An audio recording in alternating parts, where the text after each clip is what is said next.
Good morning, good morning. Ayan. Maaga talaga po ako nagigising. So, alam mo yun, lumaki kasi ako na ang family ko maagang nagigising kasi maaga rin natutulog.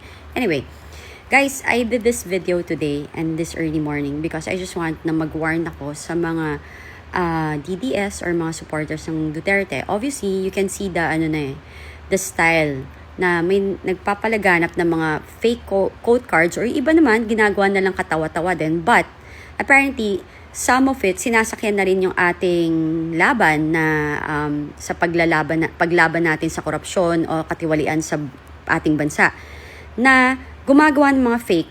At hindi ako magugulat na kapag meron na silang kunwari gagawing page or account sa Facebook or social media na kunwari pro Duterte, tapos magpo-post ng mga fake, okay? First and foremost, kasi pwede yan na tanim supporter na tinatawag. Para, di ba, nahalata nyo naman, yung PCO, nag-file ng case sa isang page na pro Duterte raw or against the admin, right? Then, kesyo sumulat din sila kay Mark Zuckerberg, which is yung Facebook owner, which is tayo lahat din sumulat na nagrereklamo tayo na nagiging bias ang Meta Philippines with their fact checkers via Verifiles and Rappler, right? So, mag-ingat po tayo kasi hindi ako magugulat na baka darating yung time na meron silang huhulihin and baka may magtanim or for sure, tanim Duterte Kuno supporters na uhuli nila, tapos lalabas sa media na nahuli namin, na sorry, inutusan kami ng mga Duterte. So, before you post or share something, i-check nyo, okay?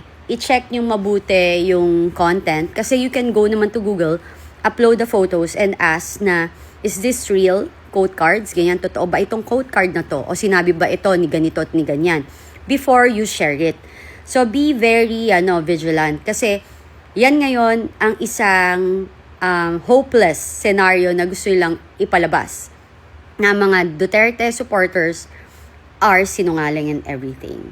'Di ba? Sabi nga nila, thinkers are doers. So, ganyan talaga sila mag-isip kasi gawain ng mga supporter ng mga magnanakaw sa gobyernong ito. Uy, magpa-check up na kayo kasi sure ako may sakit kayong walang lunas kasama mga pamilya nyo kasi pinapakain nyo galing sa nakaw, mahiya kayo, 'di ba? Kakaya kawawa yung mga anak ninyo at saka mga apo nyo. Dinadamay nyo pa. Okay guys, bye.